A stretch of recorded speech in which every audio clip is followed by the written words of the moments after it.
skies. Hotty toddy down in Oxford, rebels rise. Cowbells ringing in Starkville all night. Rocky Top singing in that Leland light. Anchor down Vandy, black and gold pride. Gamecocks crowing in Columbia loud and wide. Saturday light, y'all know the deal. SC pride, we keep it real from the swamp to the grove. Let that crowd roll. It's water cooler talk, we talk that score. Saturday light, y'all know the deal. SC pride, we keep it real from the swamp to the grove. Let that crowd roll. It's water cooler talk, we talk that score. Gators in the swamp, chomping all day long. Saturday nights in Death Valley, that tiger strong. So we Razorbacks, crowd calling the hogs. Blue Ridge battle Wildcats, bringing the dogs. Show me Miss Zoe, black and gold fight. Boomer sooner running on a Saturday night. Hook 'em horns, burnt orange in the sun. 12th man standing, Aggies get it done. Saturday light, y'all know the deal. SC pride, we keep it real from the swamp to the grove. Let that crowd roll. It's water cooler talk, we talk that score. Saturday light, y'all know the deal. SC pride, we keep it real from the swamp to the grove. Let that crowd roll. It's water cooler talk, we talk that score. Yeah, ladies and gentlemen. Welcome around the water cooler with your guy, Nick Frazier, man. One half of the Water Cooler Talk Sports Podcast, man. We appreciate y'all so much for rocking with us here tonight. Give it up for yourselves, ladies and gentlemen. Give it up for yourselves for coming around the water cooler and chilling with us. Got our guys with us tonight. The man, everybody's favorite Auburn fan. It is Auburn Tez from at It's SEC Season. How you doing, Ted? What's going on, man? Feeling pretty good. That's what's up. That's what's up. And ladies and gentlemen, from Bubba and the old man, Auburn Sports Talk on YouTube, it is Bubba. What's going on, Bubba? How you feeling, man? Man, I'm here. Bubba just said he here, man. Bubba tired. But Bubba said he gonna make it if he can. Shout out to Bubba. We appreciate y'all so much for rocking with us, man. We're not gonna be on here too long tonight, man, because Auburn is going to be playing. Auburn men basketball is gonna be playing literally at 8 o'clock on the dot. So we're gonna try to get in and out right at that time, maybe a little bit before or a little bit after. We don't want to hold y'all too long.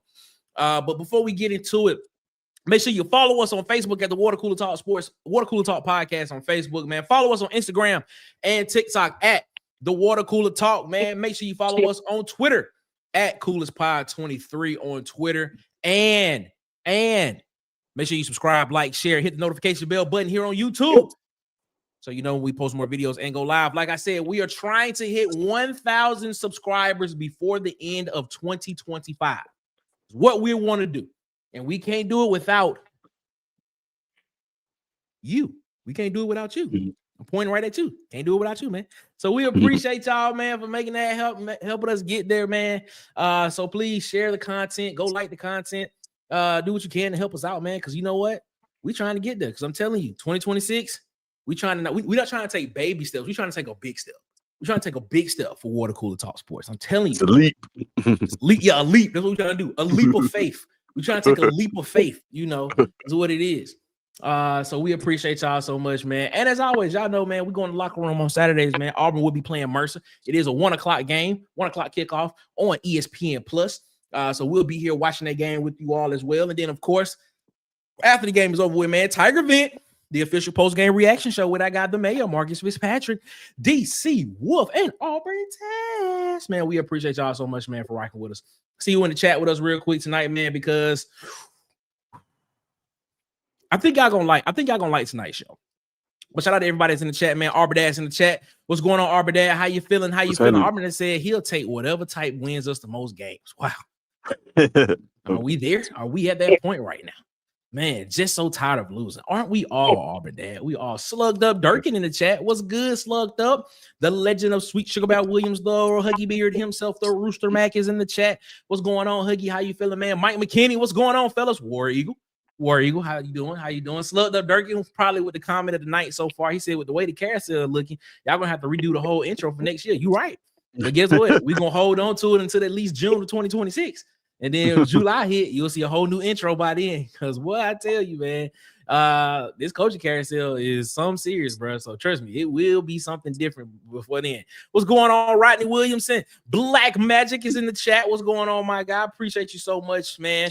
Tim the Two Main Taylor with the Paul Mooney thumbnail is in here, man. What's up, my guy? He said hit the like button. Yes, sir. Make sure y'all hit the like button on the way in, man. We appreciate that. Plane is in the chat. Warrior Eagle to you, Plane. How you feeling, man? My guy, C Hall. What's up, C Hall, man? Warrior Eagle to you, my guy. Appreciate you so much for rocking with us as always, man. EC James is in the chat. Yes, I did see that. Summerall canceled his interview with Florida. I don't know what that means, but hey, I don't know, man. Shout out to Bitch Nakos. Yeah. no Pete Nakos fans over here. I see. That's what I'm saying. Shout out to him, man. Man, Nick just poked me right in the eyeball, man. We just need you to hit the subscribe button. That's what we need you to do. Hit the subscribe button. Hit the subscribe button just like that, man. We appreciate y'all so much for rocking with us as always. Susan is in the chat. What's up, Susan? How you feeling, Susan? My second favorite Auburn fan, Susan. What's up with you? How you feeling, man? Ed Darby's in the chat. 21. Can you do something for me? How you feeling, man? How you feeling? Hope y'all feeling all right tonight, man. Huggy in the chat said, righteously, bro, I think you have to hire Coach Dirt. I don't think it'll go that way, though. Ooh. John Gruden, Arkansas smoke. There's some smoke there. I heard Pat Fitzgerald as well. Just saying. Oh, nothing over there. I'm just saying. Pat Fitzgerald, maybe. Who knows? Could be. Anyway, man, let's get into it, man, because we don't want to keep y'all too long tonight. Tonight's show, as you can tell from the thumbnail, coaching archetype. Now, I'm pretty sure you've watched a bunch of podcasts or a bunch of SEC type podcasts, right? And you have heard people talk names. All right. We've actually done it. We actually did a whole show on some guys on some names and stuff like that. But I thought it would be better for us to potentially hold on, let me see this. Where Bubba, like the most interesting Auburn fan in the world. He doesn't say much, but when he does, it is. Yes, it is. It is very funny. Yeah, it's hilarious. Shout out to Marcus. That's right. Marcus is he's out tonight. He has some stuff. He has some family stuff that he is doing tonight with his kids. So Marcus will be back. Should be back Friday. Yeah, Mark should be back Friday if he back available by then. But Marcus will be back then. Shout out to Brad Browning in the chat. What's up, Brad? War Eagle to you, Brad. How you feeling? Brad, what kind of fish is that? That's not a walleye. What kind of fish is that, Brad? It looked like a bass. What could be a catfish? So tell me what kind of fish it is. Shout out to Brad Brown in the chat. All right. So, as I stated, man, you have seen a bunch of shows in the SEC talk space and the Auburn talk space about coaches, largemouth bass. That's what it is. That's what we're talking about. Shout out to Brad for that. So, you've seen shows about who should be the next coach at Auburn. That's what we've seen. We did a show. We actually put up a bunch of guys on the list, and we actually live ranked it. Go back and check that show out. I thought that was a pretty good show that we did. But tonight, I want to do something a little bit different. I want to talk about the archetype, the type of coach that Auburn should get. And so we're going to talk about 4 types of coaches that we potentially could get at Auburn. But we want to determine which one is the best choice for Auburn, is what we want to do. So tonight, we're going to look at 4 archetypes of coaches. And like I said, we're not going to hold you long because I know y'all want to get ready to watch Auburn play Jackson State at about 8 o'clock. But we want to talk about these archetypes, and we want to see what y'all think about it. And I want to get the panel's thoughts on this as well. And I want to hear what they have to say about this as well. So, without further ado, shout out to Connie in the chat. What's up, Connie? War Eagle, what's going on, Connie? How you feeling? My favorite Auburn fan, Connie. Appreciate you so much, man, for rocking with us as always. All right, let's get into it, man. So, archetype, architect, archetype, whatever you want to call it. We're going to call it archetype tonight. That's what it is. 4 archetypes that we want to look at tonight. Now, there will be a coach associated with these archetypes. Disclaimer, we are not saying that this coach is rumored to come to Auburn. We are saying this is the guy that fits that type of archetype of coach, is what we're saying. All right. So let's get this thing started. First archetype we want to talk about tonight. The CEO. All right. The CEO coach. is what we talking about tonight. Let's give a little background on the CEO coach. What are they? Detail oriented, structure driven. They understand modern NIL economics. They build the infrastructure of the program. They think like a general manager. Why might this help Auburn? How could this help Auburn? Has Auburn ever had a true organizational alignment since Tuberville? Can we hire a coach that organize the boosters, that organize that basically can build a machine and develop pipelines for Auburn in order for it to be able to be successful? Can we hire a coach that's a CEO type that will hire elite coordinators and let them do their job? Let them do their job. Here's what I want to say about that. The grown-up operator who stabilizes, organizes, and builds a machine. These coaches run a program like corporate entities. They build systems, hire elite staffs, understand NIL, and treat football like organizational leadership, like an organizational leadership class. That's what the CEO build is. Fellas, as you can see, probably the best CEO. A lot of people call him the greatest college football coach of all time. We have him pinned right there in Nick Saban. Y'all thoughts on this? Is this the type of coach? Is this the type of architect that Auburn needs as his next coach for the next decade plus? Y'all thoughts on that, Tess? I think this is the type of coach that every college football team is eventually going to need. So, like, why not get this type of coach now with like GMs on staff and recruiting being handled, recruiting departments being handled just from like a department standpoint and not from just one person. And then, like you said, all of these, you're seeing a lot of former head coaches take the coordinator route. So you're getting a lot of star coordinators, so to speak. So yeah, I think that the sooner you can get a coach like this, the better, because I have a feeling that this is the way that college football is going, just in general. Okay. Bubba, your thoughts? Yeah, I completely agree. And I think a lot of coaches are going to try and do this, but it takes the right person with the right ability to delegate. And every program is going to need this type of head coach. And this specific archetype is the reason why I don't correlate being a great coordinator with being a great head coach, because in modern college football, that's not the way these things are going. You have to be able to run it like a business. And I talked about it on my appearance on CNT is, sure, you can be an elite coordinator, but can you run a program? Can you hire an elite off the field staff? Can you organize a recruiting department? How deep is your staff? You need to have a very deep off field staff, and you have to be able to identify consistently. That's what Saban did better than anybody. Consistently identify elite coordinators. I think every program needs this, ideally. Do you think Virginia Tech just got a good one? Do you think Virginia Tech got their CEO? They got one of the 5 best CEOs in the country. Okay. I like that. I'm gonna give you some names. Tell me what you think about these names that could potentially fit into this archetype. Let's say Kalen DeBoer. Do you think Kalen DeBoer is a CEO? I think he's more like the next one. I forget the name of it. You showed it to me before the show started. This is why I failed 10th grade twice.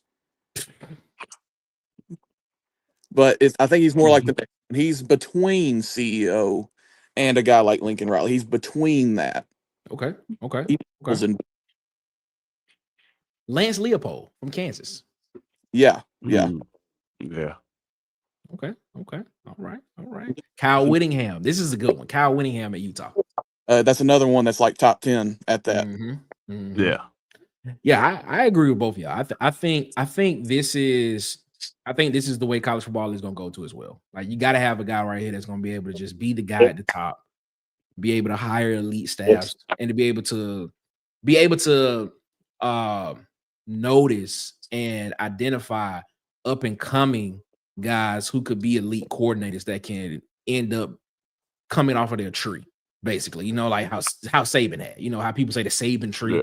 You have to be able to find that kind of type of coach that's going to be able to identify up and coming guys, whether they're coming from, the high school ranks, whether they're coming from Division II, Division III ranks, whether they're, position coaches on the team already. You're going to have to be able to find those type of guys that can come in and have an eye for talent. And like you said, Bubba, be able to run it like a well-oiled organization company, basically. Essentially, assistant ADs. Yeah, sort of kind of. Athletic director for the football team only. Yep, exactly. Looking for. All right, that's the first one, ladies and gentlemen. That's the CEO archetype, man. Let's go ahead and let's keep this thing moving because, like I said, we don't want to keep y'all too long tonight. The second archetype, and I just realized there's not an R after the A. I don't want y'all to think I can't spell, but I can. Just a typo. That's all it is.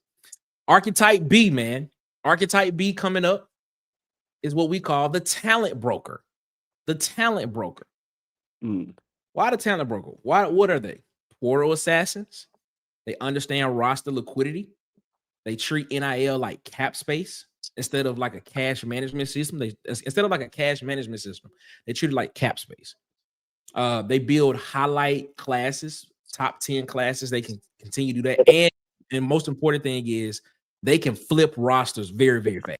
So each year they can find guys in the portal. They have an eye for talent and they can pick guys out and put them in certain situations or pick the most important positions and have those guys succeed in those positions to make the team better. Why might this be great for Auburn?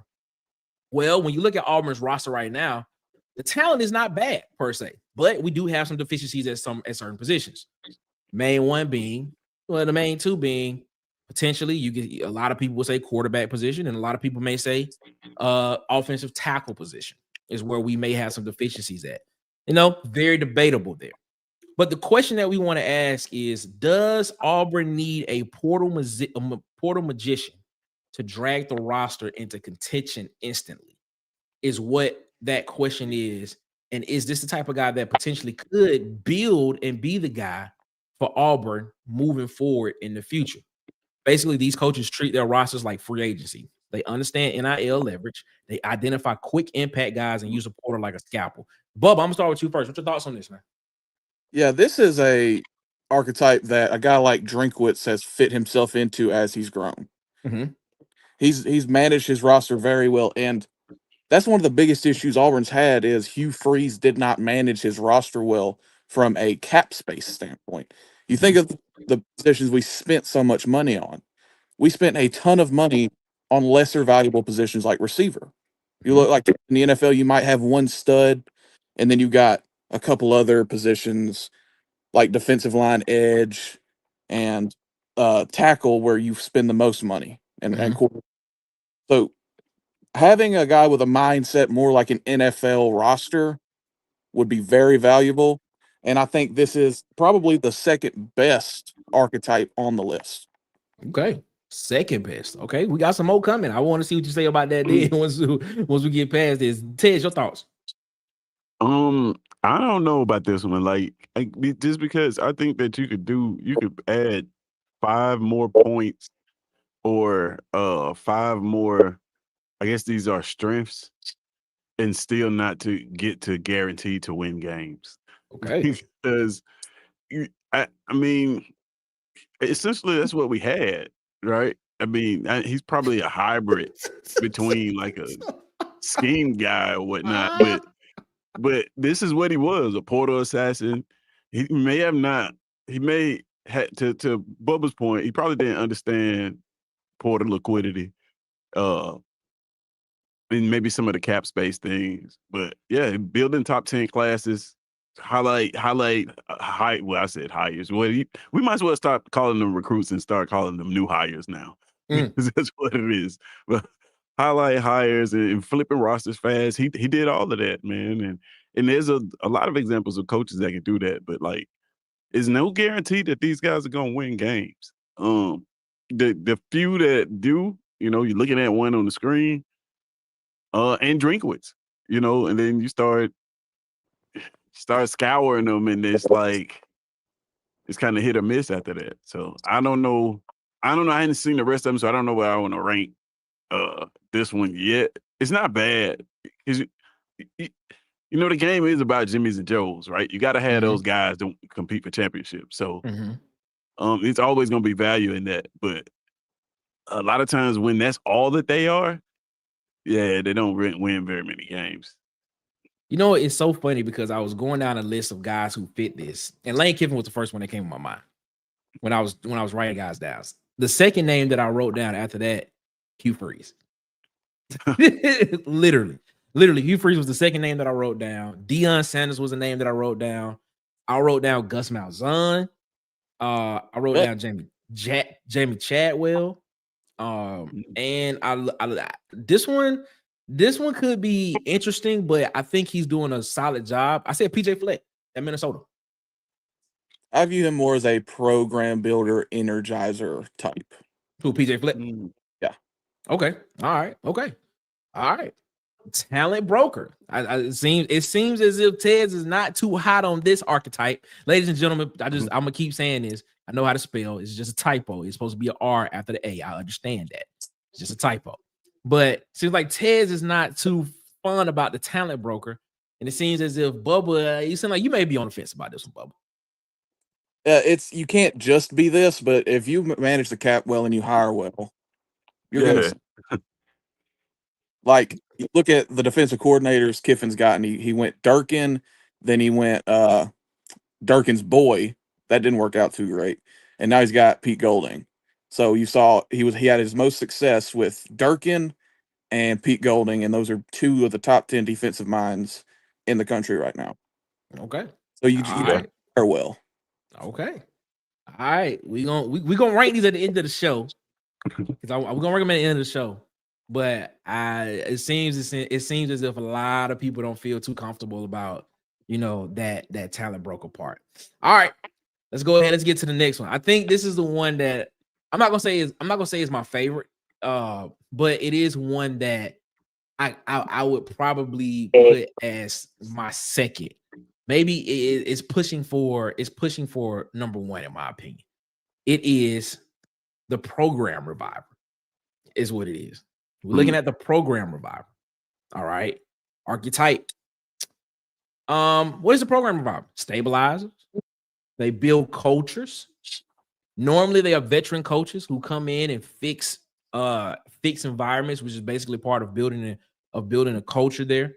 A lot of players respect them, even if they're not really flashy hires. You know, sometimes they can be flashy hires, but a lot of players do respect them, even if they're not flashy hires. Sometimes it can be slow, but it does have steady success. Why might this archetype be a good fit for Auburn? Alignment. Auburn has had problems with inconsistency. Auburn has had problems with staff turnover. So you get a guy like Kurt Signetti to come into a program, stabilize a program, sets a culture, sets a foundation of what the program should be. And now it lowers the volatility of the program. And it basically gives the identity. It gives an identity of the team. It's not like a flash in the pan type thing to where you're sitting here saying, oh man, this is just a 1 year thing. And then next thing you know, the next 2 to 3 years, it kind of falls off. You know, this is not something like that. And also you can almost kind of pencil a team like this in for, depending on the coach, 8-9 wins a season, you know, in that type of situation. The question for Auburn is Auburn still too unstable to swing big? And do they need a proven rebuilder first? Before we bring it in, we had somebody that come in the back. It is the Black Plague, who I don't know who this is, but shout out to the Black Plague. Who is it? What's going on? What's on your mind? What's on your mind? What's up, man? It's 21, man. You what up, 20? What up, Ed? What's up, Ed? I should have known. I should have known what to do, man. Come on now. What's up, Ed? How you feeling, man? What's happening, man? Nah, I'm doing all right, man. Just checking out the show. Okay. So how do you feel about this archetype? I'm gonna ask Ed. How do you feel about this archetype, Ed? The program revival. I mean, with all these archetypes that you're talking about, they're pretty much in every coach. It's just that they're more dominant, you know, and some are more dominant in other areas. You know, you see this type of guy maybe at a smaller school, somewhere like that. They come in, it's going to be there for a long time. Seeing this person at Auburn, I don't know, but for me, it's hard. It's hard to look at these prototypes. Like I said, I think all these coaches have all of this in them. It's just more dominant than others. Okay, Bubba, your thoughts? Yeah, this is obviously Sig is the best at this. He didn't even flip Indiana. He built Indiana. Yep. In 2 years. But I mean, this is your Matt Rule, your PJ Fleck. To a degree, your James Franklin. I view him more as the CEO though. And it could work at Auburn. Like, absolutely. John Summerall could fit this. He could also fit the CEO archetype.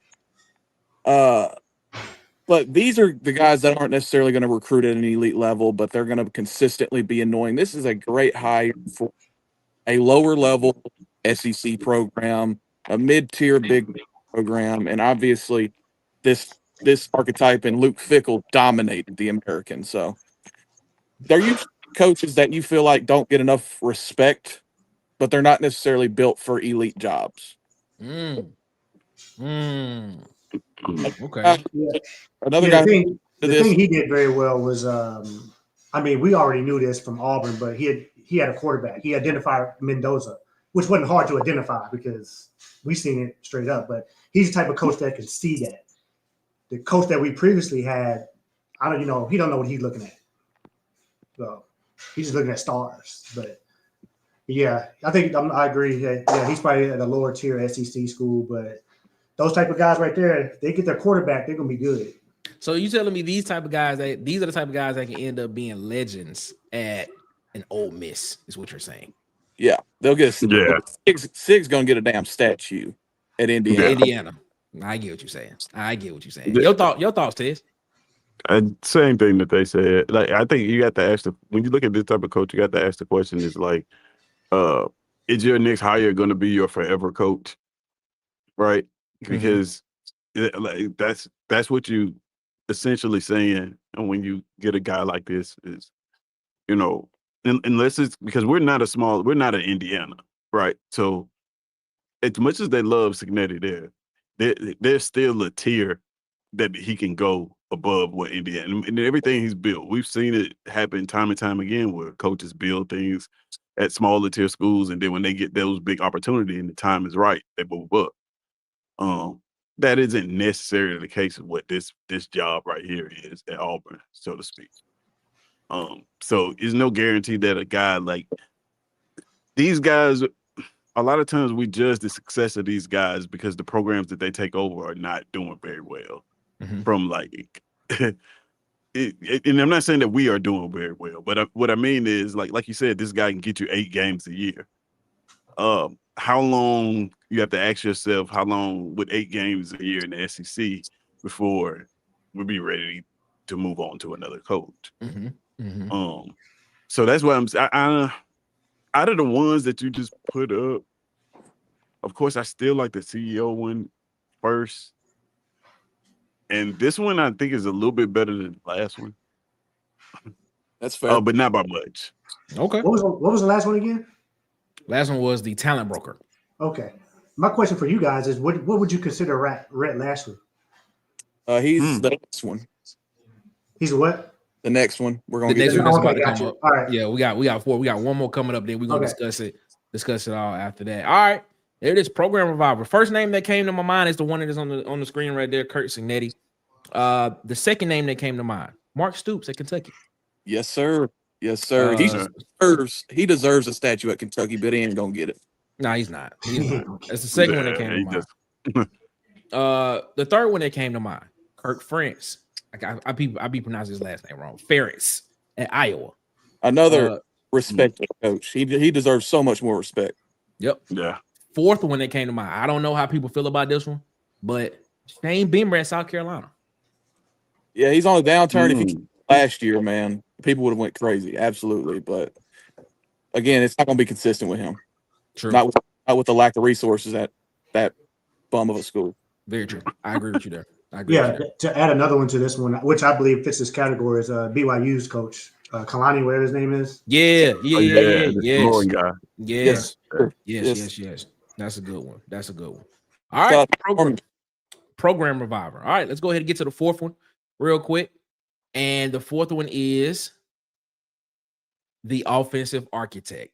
This is a QB whisperer, ladies and gentlemen. This is what you call a QB whisperer. This guy right here can put points on the board, and he can put them on the board very, very fast. Something that we were told at Auburn, as a matter of fact, but it didn't happen. QB whisperer, modern scheme. He's a modern scheme expert. He forces the defense to defend every part of the field. He can compensate for roster flaws. And the biggest part is that goes along with the QB whisperer part is he makes average quarterbacks look better than what they actually are. That's what he does. Why might this happen for Auburn? Well, we haven't had really good quarterback play at Auburn. Wow. And a problem that we've had has been actually being able to put up points on the board. Well, we saw that this past weekend that we actually can do it and things and stuff like that. But the question is Auburn's clearest path back to relevance simply building an offense that scares people again? Is that it? And excuse me, let me get to my description is these coaches transform offenses fast and create an identity that recruits and transfers flock to. Ted, your thoughts, man?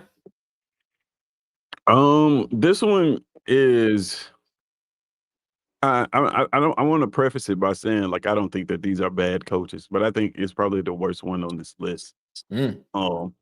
For a school like Auburn, again, I have to ask what your expectations are, because if your expectations are championships, you have to ask yourself how many of these guys actually win them.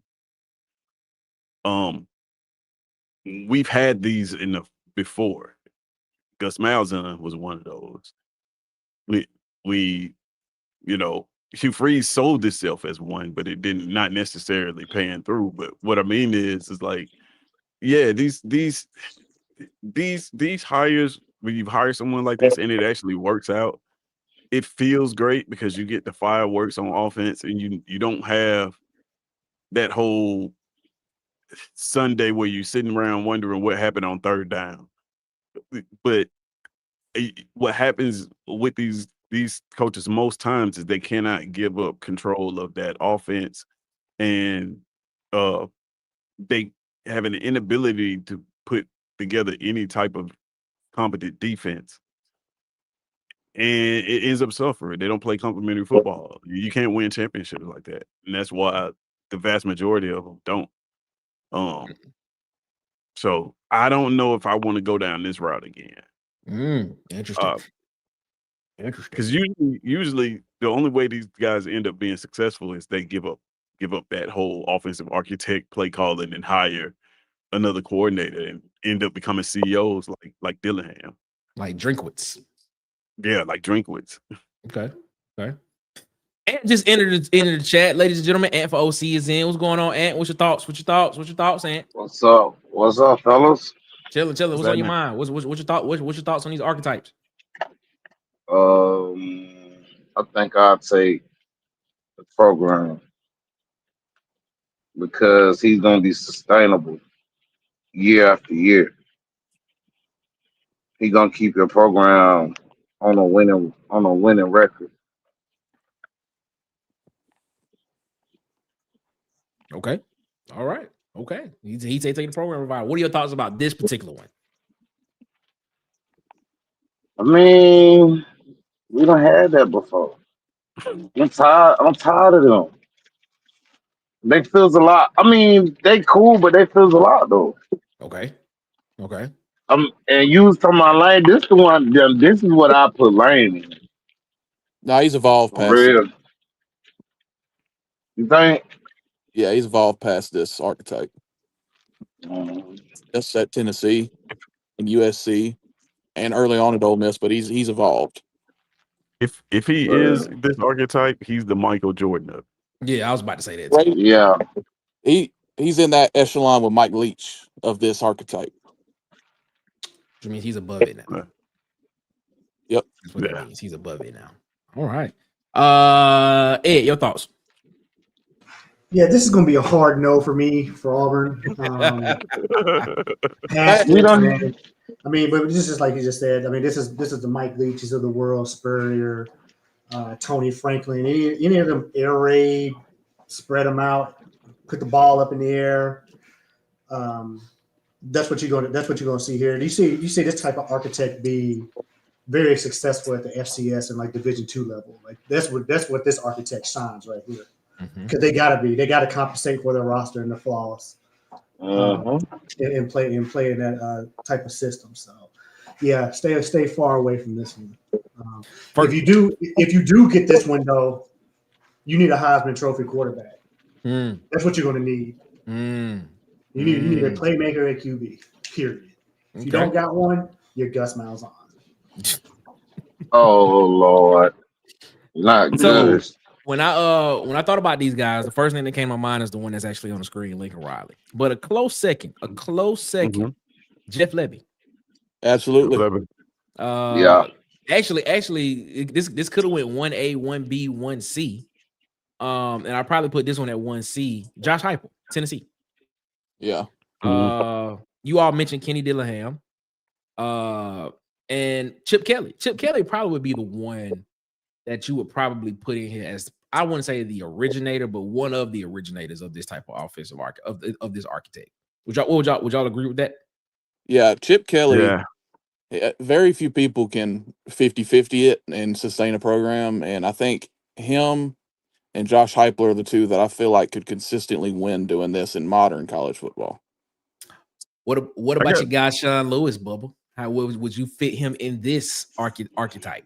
I love Sean Lewis, and I think if he gets that Wisconsin job, whenever it opens up, he'll win out there. But this is not you can't win a championship doing this anymore in modern college football. Okay. Right. That's why I said about the expectations. I do want to ask y'all this though. Like, it is when I think of this type of archetype, I think of the like Ed says, the air raid, air it out, tempo type offenses. Are there any examples of this type of architect, somebody calling their plays running something that's more ground and pound? Early on Urban Meyer, early on Gus Malzahn. You'll see a little bit. I'm not sure how much you pay attention, but Air Force, they still run the option, but they got some spread. Yeah. They're a little bit more hybrid now, but they still run the option though. Now, I'd be open to that. If you're telling me that if you need to call plays and you run a downhill running offense with some type of option principles or something like that, then maybe. So you'll take a Brent Key type. Well, he's not. Yeah, I don't know if he developed that offense though.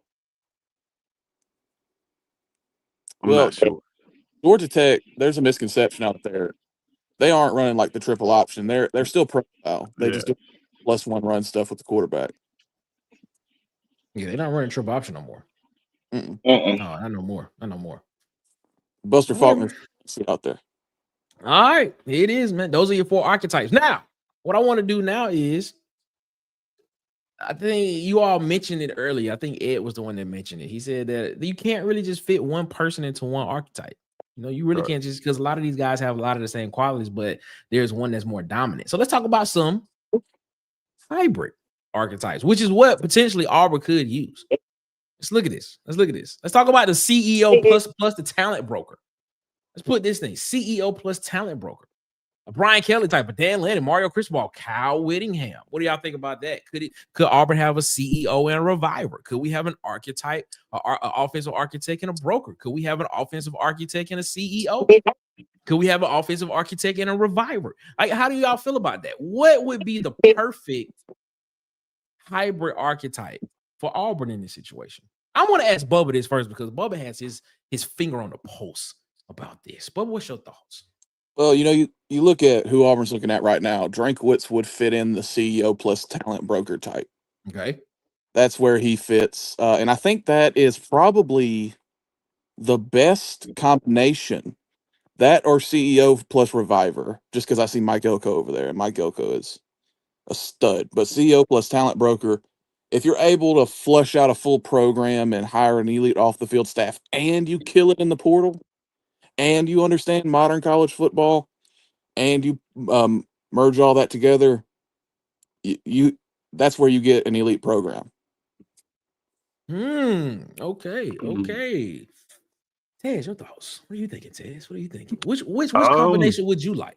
Let's go back through them. So we know everybody has. You have the CEO, you have the talent broker, you have the program reviver, and you have the offensive architect. Which mm, hybrid type would you be interested in? I mean, and just being well, I just think CEO is enough because it encompasses all of these. Okay. Uh, Okay. but I mean, and from the hybrid standpoint, you got CEO, talent broker. It's probably the one I would go with, just because if you can get talent in, that's essentially reviving the program. Um, Even when I look at Mike Elko, he did everything that a talent broker would do with that roster, especially at the roster turnover they had after Jimbo left. So like Is talent is a large part of why he's been successful. But he's also a program reviver. I think yeah, I just think like getting the talent in there, and if you can take the CEO approach, which means you would essentially have be responsible for hiring a elite offensive coordinator and elite defensive coordinator. Meaning you're just feeding talent into those type systems. Uh, yeah, I think that's just the best one to be honest. Um, yeah, get the talent in there, get some elite coaching, and let the chips fall where they may. Okay. Okay. I- uh, Mike Elko is legitimately the perfect coach for modern college football. Okay. Explain on that. Or, expound on that one for me a little bit. Look at talent broker. Tez just broke it down. Absolutely. Reviver culture. He's done the CEO thing, and he's commonplace for one of the best defenses in the country right now. So are you saying that Mike Elko could potentially be all four of these? Except, well, he's not an offensive guy, but Like, you saying he could definitely be Mike Elko could be a CEO. Yep. He could be a talent broker, and you saying he's a program reviver, And he's a defensive architect, not an offensive. defensive architect. If we just change the word offensive, we just change the defense. That's what he is. So you basically saying he could potentially be all four of these. Yep. That's why he's arguably the best coach in the country right now. Wow. Wow. Hmm. Mike McKinney put him in the chat. He said, where would y'all put Sark? What would y'all put Sarkisian at? He's a combination of the second one and the fourth one. So you're saying he's a Yeah, combination it's like of the talent broker, Yep. and offensive archetype. Okay. All right. Yeah. That's what it is. That's what it is. Oh man. Fellas. That was interesting, man. That was pretty good. That's pretty good. It went by quick. I told y'all we weren't gonna be on here long. I told y'all that we weren't gonna be on here long. Unless these fellas got anything else they want to add to this. You know, I told you we weren't gonna be on here long, man. But shout out to everybody that's on here watching with us because Auburn basketball is getting ready to play literally in about 15 minutes. Playing Jackson State. So I know a lot of people want to watch that game, man. So we appreciate that. Shout out to Robert in the chat. Robert is with us tonight, telling us that canceling the Florida interview with Florida people reading into Auburn. I don't think Florida will hire him. I think talking about Summerall there. Shout out to Kendall in the chat. What up, Ken? Big Ken. What up, my guy? Hope you doing. I mean, I hope you doing. How you doing? What am I talking about? Jesus Christ, man. Left out. Where are these coaches? What do you mean? Where are these coaches? I don't know. I don't know where these coaches are. What are you talking about? Shout out to Connie in the chat. Shout out to everybody in the chat. Shout out to the Huggy Beard in the chat. We haven't been good. We haven't been good at top players. We get through the portal. See Jackson Arnold, Chaplin, and tackle from Mississippi State. Talking about Percy Lewis. Okay, cool. Lane 1, Kirby 2, Lanning 3. Okay. All right. I think Phil Will was putting Utah's coach Kyle Whittingham in one of those categories. Let me know which category you was putting him in because I can't remember exactly what it was. And I think old man said that not old man, Auburn Thaw. What am I saying? Auburn Thaw said this is the better archetype for Lane Kiffin. I think he's saying which was the offensive architect. Is what he was saying. Yeah, that's what he was saying. All right, Mike got one question for us, man. Mike, real quick, how you feel about the SEC? How you feel the SEC race runs out? Let's talk about that. Let's talk about that. How do y'all feel about this SEC race? We talked about this a little bit last night over on Tez's channel at SECs, and make sure y'all subscribe over there as well. Talk about this a little bit. What are y'all thoughts on this, man? How do y'all feel? Because I don't have a graphic for that because I wasn't preparing to talk about that. But y'all thoughts on this? We got about 10 minutes to get this conversation in. But y'all thoughts on this SEC race?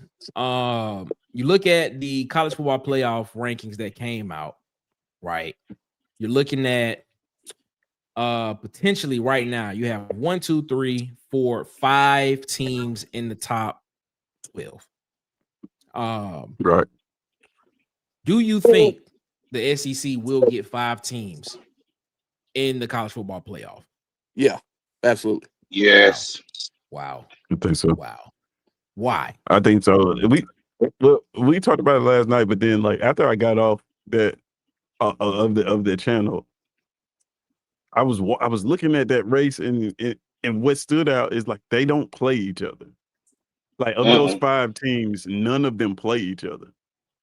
So they all could essentially win out. And of the teams that have possible losses, those teams still like for example, if Alabama loses the Iron Bowl, there's still a good possibility they can sneak into the playoff. As a 3-loss team.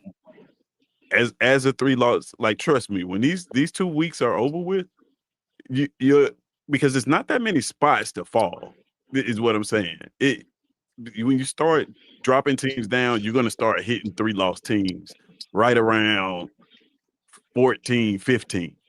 Right. So it's not enough teams that are actually 2-loss or on the board to compensate for that. You're almost gonna have to consider a 3-loss team somewhere in there. What do you do with Texas? They go out and beat Texas A&M. You know, like it's gonna start. These are the most important 2 weeks in college football, I think. In regards to this race, it could shuffle a lot. Well, I mean, like, let's look at the locks. Georgia's a lock, even if they lose to Georgia Tech.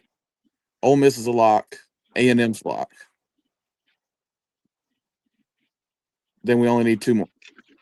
You got Oklahoma and Alabama left in the top 5. And then In the top 10, rather. Texas is looming. If some carnage happens with the Miamis and the Notre Dames, you just need a couple of those teams to drop games, and then you got a 9-3, maybe even 2 9-3 teams from the SEC getting in. Right. And then of course you got bias. And you got Vandy on the outside right there, like what, 14? 2-loss team. So they'll whichever. That's the thing about it, is whichever SEC team drops out, Vandy will likely replace. So like one of these SEC teams lose, Vandy will just take their spot. So I don't see it. I don't see it, fellas. I don't. I think the SEC is going to get 3 Not to mention, at most. I think they're going to get 3 at most 4 teams in. I think. I'm being real. I think that's what's going to happen. How? They're going to get 3 teams at most 4. I'm just being honest. How? Just being honest. Well, I mean, if Auburn beats Alabama, of course, I don't know if they would want to cause the absolute cluster F that would happen if a 9-3 Bama team got in, with the entire college football world revolting for a 9-3 Bama team getting in over a 10-2 Miami, 10-2 Virginia. So I don't know. It's a new committee. I think there's a lot of new members, and they're looking at things differently. Yeah, we're at least getting 4. I think. I don't see where But gets 3. but the crazy thing about it is, if you go look at Miami, Tech, Virginia, and Pittsburgh's schedule, like they got a cluster in the ACC where you might not get number 1 team in, and that's whoever win the ACC for real. Yeah, I think ACC. That's a possibility. You got SMU, Miami, Tech, and I forgot. I think Pittsburgh the 4th team. Yeah. Say Virginia. So the problem, like I said, the problem is once you get past, let's say, Vanderbilt, you start getting into the USC's, Georgia Techs, and down to Texas, you're into 3-loss teams. So like these teams, when they lose, if they lose, they can't fall very, very far. So you would have to elevate another 3-loss team from another conference to put in their spot. Like it's not enough teams left unless you, of course, Tulane. Well, right now they have Tulane, but that should be James Madison actually. Of course, Like Mhm. but you sitting here, but okay. So let's look at this. Let's look at this. So right now you're only looking at the 10 because you're looking at the Group of 5 school and you're looking at an ACC champion because there's the highest ranked ACC team right now is Miami and they might not even play for the championship. So the ACC Right. champion is going to get in. The SEC champion is going to get in. The Big 12 and the Big 10 champion is going to get in. That's 4 right there. Tulane is going to get in because Tulane has Charlotte and I forgot who the other team is later. Giant Madison. No, they don't. James Madison's not getting in. Tulane's gonna win out. Because the committee's put them there, and unless they just make a reversal next week, Tulane's not getting out. And I have my thoughts about why they put Tulane there. I don't like it. You have 4 Power 4. You have 4 Power 5. Four champions and the Group of 5, the highest rated Group of 5. So now you sitting here basically telling me you're gonna have Ohio State or Indiana, whoever wins the Big 10 championship, Texas A&M and whoever they play. You're gonna have probably Virginia, because Virginia or Georgia Tech, and you're gonna have the Big 12 champion, which is probably gonna be Texas Tech. Texas Tech. All right. But that's what Then you have Tulane. That's 5 teams right there. So after that, you're looking at the SEC runner-up. You're looking at the Big 10 runner-up. That's what, 7? 7. Okay. So now and nothing else after that. What you mean? You still have Utah. You still have Notre Dame that's gonna get in because Notre Dame is still there. You still got Notre Dame that's gonna get in there. 8, 9. Okay, that's 9. You have Utah that's still. Oh, I already said Utah. So that's 9 teams right there. So the other 3 teams, you still have Oregon sitting right there. That's 10. You still have BYU sitting right there, and you still have potentially a Miami team that's sitting right there. Right. Not to mention, you still don't know what's gonna happen with Oklahoma and Alabama. So I don't understand how 4 SEC teams get in. Those teams that you named, you just named Texas Tech and Georgia when you said you got the SEC champion basically, and then the runner-up. Yes, and then on top of that, out of any other conference right now in the top 10, the SEC has the most ranked. You still have Ole Miss that you have something. You got to do something with Ole Miss. You got to do something with what I'm saying. Oklahoma. You got to do something with Alabama. And then on the outside of that, you got Vanderbilt. But I still don't understand how you're gonna get 4 teams in. So if you look, hold on, wait a minute. Well, if they all win out, they all get in. You how though? Cause you got just say you got A&M and Bama play for the SEC title. So that's 2 right there. You got Georgia and Ole Miss still on the outside of that. You can't keep Georgia or Ole Miss out. They both got 1 loss. All right, so Oklahoma's a question because they have 2 losses. So what you gonna do with Oregon? So what you gonna do with Oregon? Oregon's another Big 10 team. Oregon will still make it. What are you talking about? So count it out now. Count it out.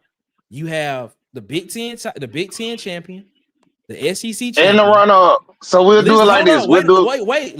Let me count it out. You got the Big 10 champion, the SEC champion, the Big 12 champion, and the ACC champion, and the Power 5 and the Group of 5 champion. More than likely, the Big 10 runner-up is getting in. That's 6. The SEC runner-up is getting in. That's 7. All right. You sitting here looking at Texas Tech. They gonna win out. That's 8. You sitting here looking at Oregon gonna win out. That's 9. Then you sitting here looking at Notre Dame gonna get in. That's 10 because they gonna win out. So explain to me how. And you still got Oklahoma. You still got BYU is a 1-loss team as well, and they potentially can win out. So are you going to put BYU? I'm just asking a question. As it stands right now, the SEC would have 5 teams in the playoffs. Yeah. Okay. BYU and Utah would fall off. So like I don't see them penalizing an SEC team unless that SEC team loses. Now That's you what I'm tell saying. me, But an you tell me SEC team Oklahoma is going loses. to lose.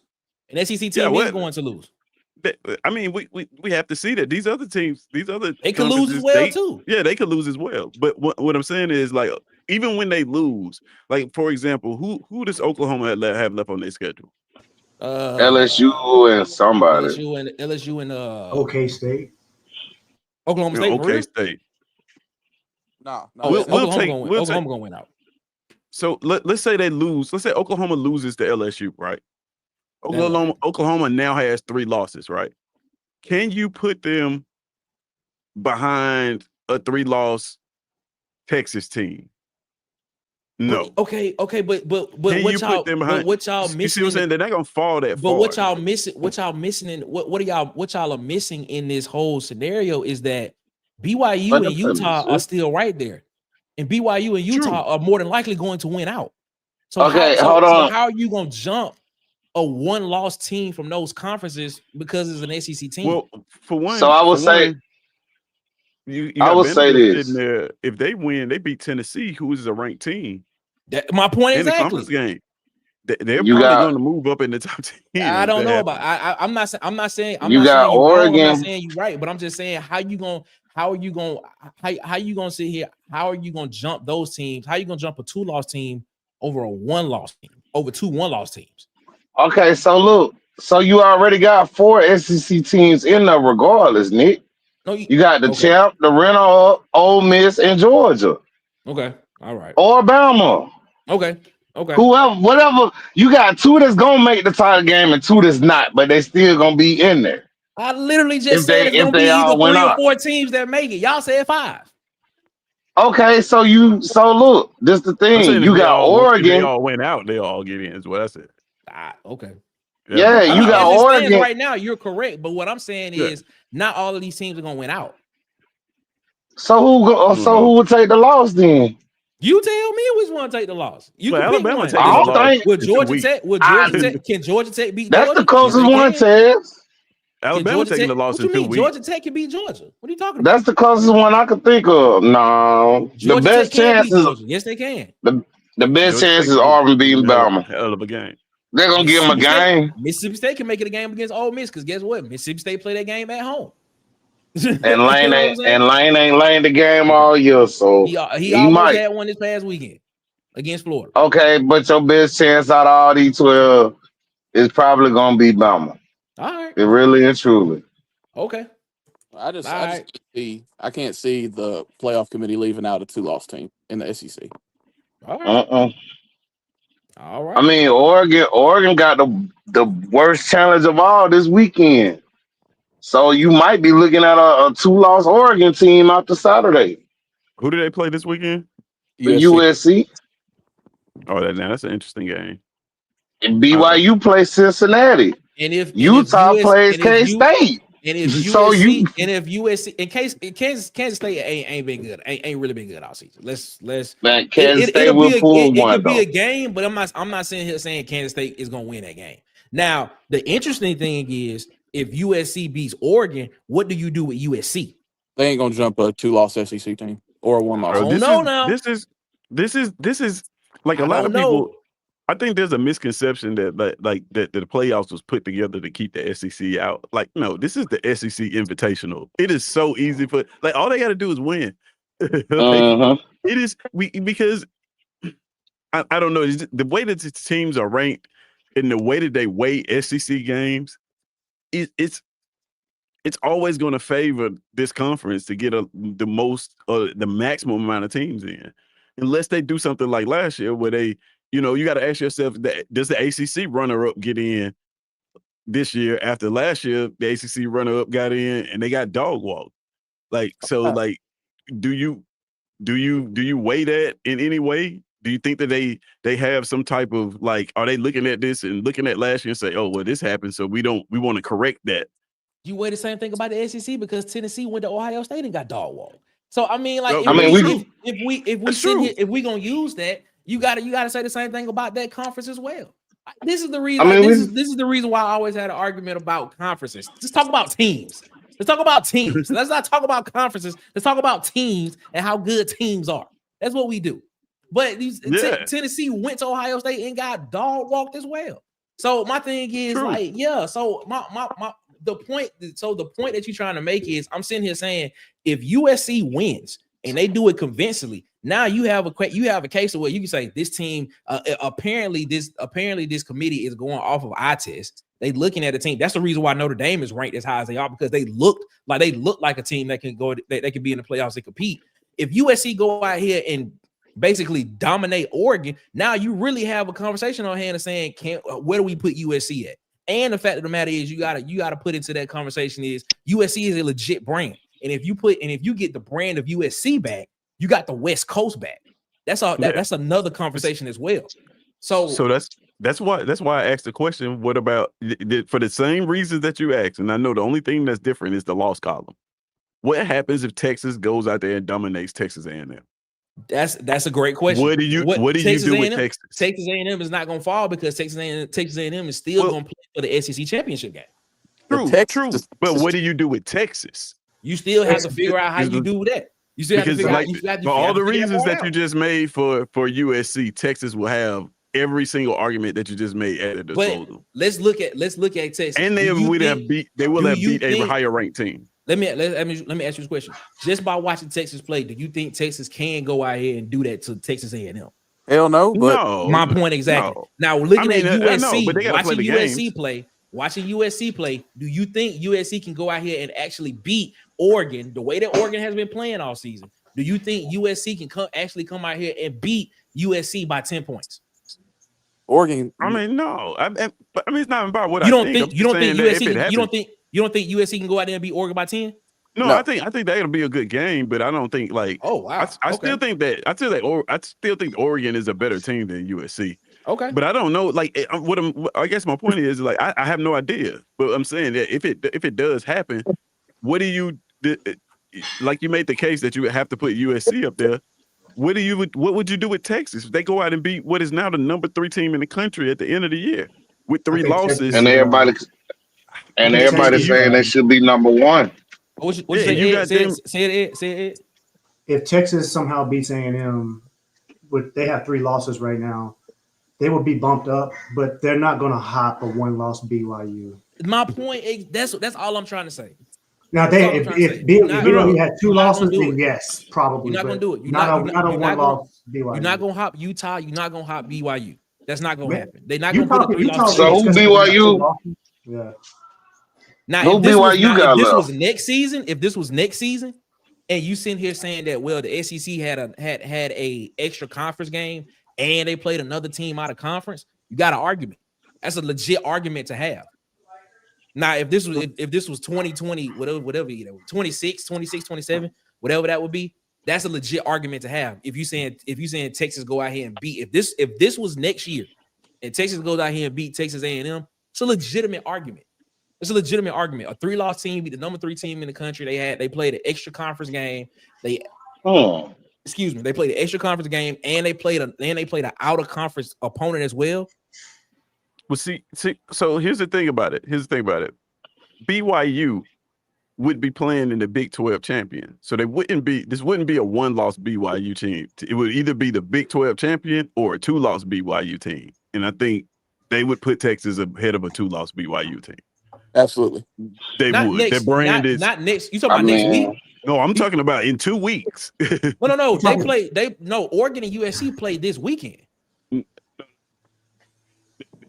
The question was, would they put them ahead of a 1-loss BYU team? And I'm saying at the end of the year, BYU is either going to be the Big 12 champion or they're going to be a 2-loss BYU team. And if that's the case, they would definitely put the brand of Texas ahead of a 2-loss BYU team. Well, they're not supposed to, but you also have to remember that the championship games do not factor into the seeding.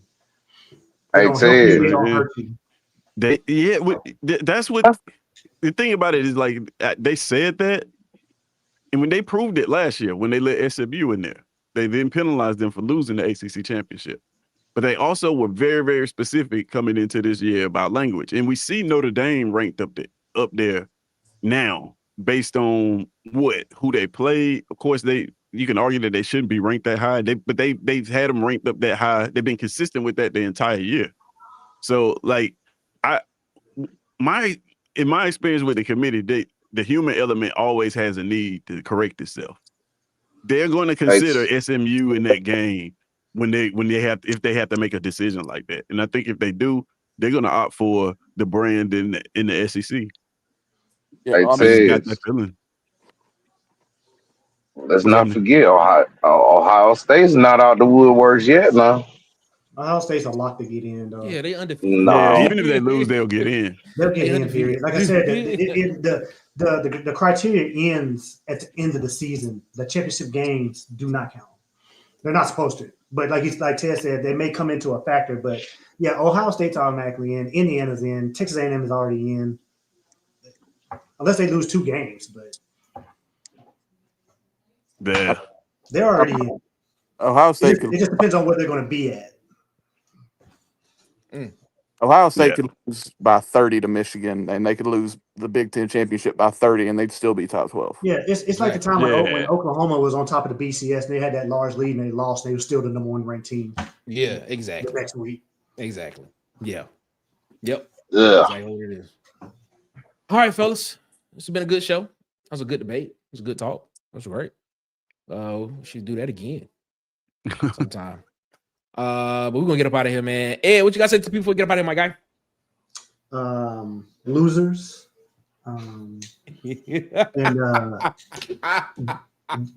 Just need a coach that wants to actually coach and grind and put in the work, man. That's what you can go enjoy. You go to church on Sundays and do what you need to do, but sleep a couple nights a week in the performance center. That's why they built it. We just need that guy, man. Oh, man. Whoever that is. The fact that he started it out with losers is hilarious. Shout out to Jay Gray. Hey, man, that's a classic, dude. I mean, they should make sure. It is. Oh man, that's great. I think people should go back and just watch it again. Just go watch it again. That's funny. And what you guys say to people before we get up out of here, my guy? You're a bum, Jimbo. This guy. You're a bum. This guy. I think you want Jimbo to be the coach. That's what I think. I think you want him to be. You don't remember Bubba said that Sunday show, Sunday show went on. Jimbo's a certified bum.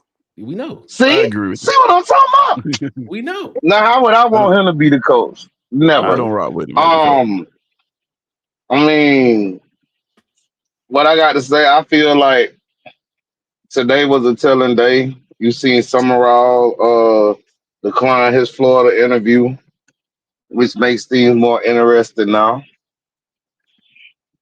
So Florida's lane, and then whoever else. I just want the next hire to last longer than 5 years. And please keep DJ. That's all I'm asking. It was stated this week that a coach said he wasn't gonna keep him. Man, please keep DJ Hill, man. That's all I can say. The man's building a house. Okay? So he wants to be here. Just do the right thing.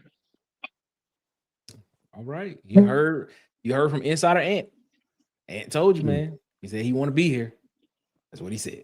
Shout out to Ant. Ant. He said, "What you got? You on the road? You still on the road, Ant, or you at home?" Yes, sir. I'm on the road, sir. I'm currently in Missouri, USA. I'm ready to get away from here because the weather has changed and it's a nice breeze blowing. And it's a little chilly. Just a little chilly. It's not snowing up there, is it? You ain't got to put none of that. No. You ain't got to put that No, gel. no. You got to put that gel in the tank, do you? No, sir. No snow. No snow, no anti-gel. No, none of that right now. Just checking. Just checking, man. Just checking.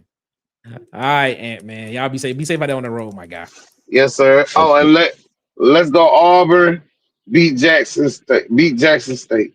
So right now, Auburn is up 7-5 against Jackson State right now.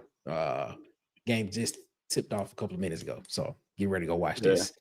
All right, Ed, be safe out on the road, my guy. All right. All right, man. All right, man. We appreciate all y'all so much for rocking with us here tonight, man. Bubba, what do y'all say to the people, my guy? Get ready to learn John Summerall, buddy. That's and just enjoy the Lane Kiffin saga. I haven't seen this much media fellatio in a long time. Man, who you telling, Brad? Who you telling? Good God, man. What? Wild in these streets. And Wild out here in these streets. leave his children alone. Jesus Christ. God, it's wild out here in these streets with the Lane Kiffin. Man, Jesus, man. I tell you. It's crazy out here. Tez, we got to say to people before you get up out of here, my guy. Yeah, man. That Lane Kiffin staying that Lane Kiffin staying that Ole Miss tweet gonna hit like dope in the 80s, bro. Watch what happened. I'm telling you. Can't wait. Yeah. Just wait. It's gonna be like a grenade. But yeah, man, you can follow me at It's SEC Season here on YouTube and Twitter and all of the platforms. It's the same. So yeah. Dude, we did the ranking show. We had a lot of fun with that last night. Man. We did. A really good show. Usually we do the rankings every Tuesday, man. Come check us out. Got some more content dropping too. Always a pleasure to be here with my guy Nick. About to get ready to watch this Auburn game. It's looking pretty interesting so far, which I don't know if that's a good thing, but only a 5-point lead right now, 12-7. Well, y'all know what it is, man. The locker room will be back Saturday, 1 p.m. kickoff. We'll be on at 12:45 p.m. We'll be with you throughout the game, man. Mercer at Auburn, man.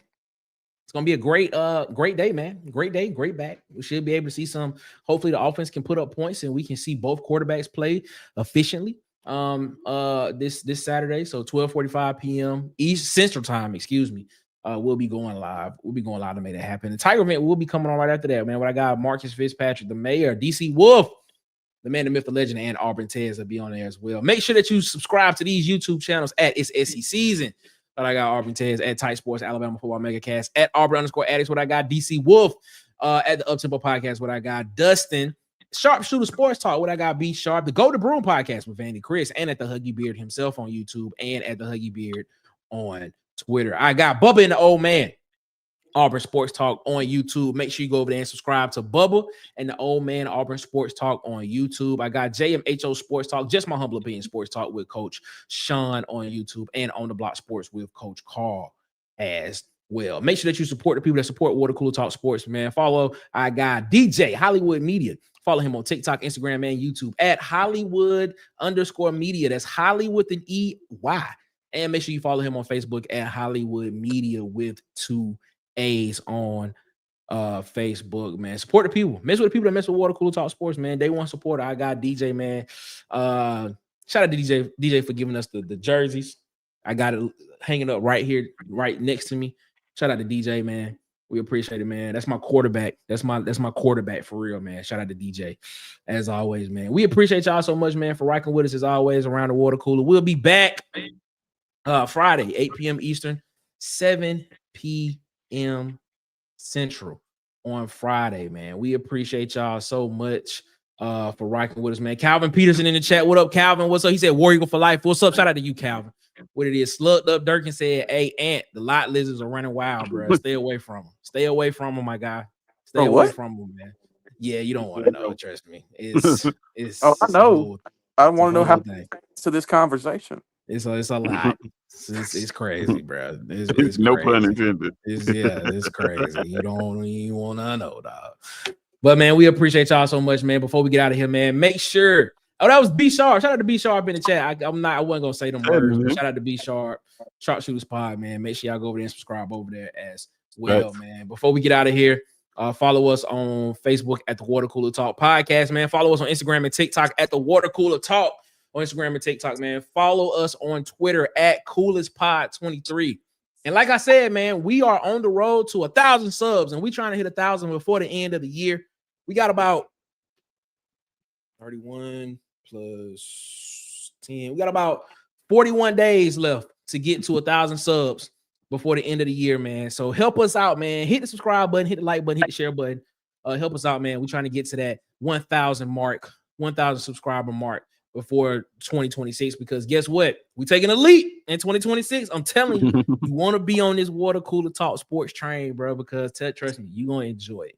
We appreciate you. Shout out to the guys over at Pub Sports Radio. My guy, Jimmy the Bag. Shout out to Dabby Cab. Shout out to Wine Time Sports over at Pub Sports Radio, man. Had a chance to go over there and cat with those guys, man. I'd go over there every week, and we talk SEC football over there with them, man. So shout out to them, man. Make sure you go over there and subscribe to Pub Sports Radio on YouTube.